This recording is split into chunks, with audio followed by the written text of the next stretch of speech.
Construct a circle of radius 3.6 cm, then draw a tangent from a point B located 8 cm from the center. So first of all, let's draw the circle 3.6.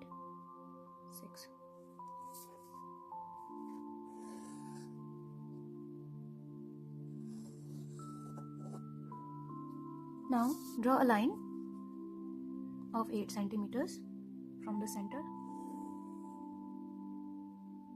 like this. Now bisect this line more than half distance.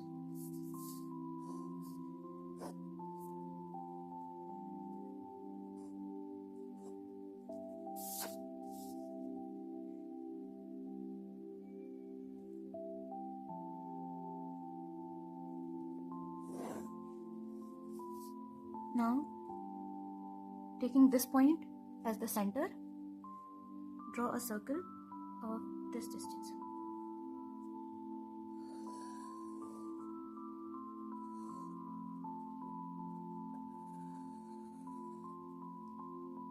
Now, this intersection point and this intersection points, these both are the required points. Now, join both these points.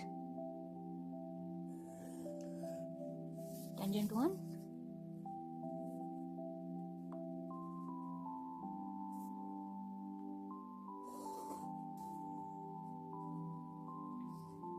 so a circle of 3.6 cm radius, a point B 8 centimeters away from the point, and the tangents.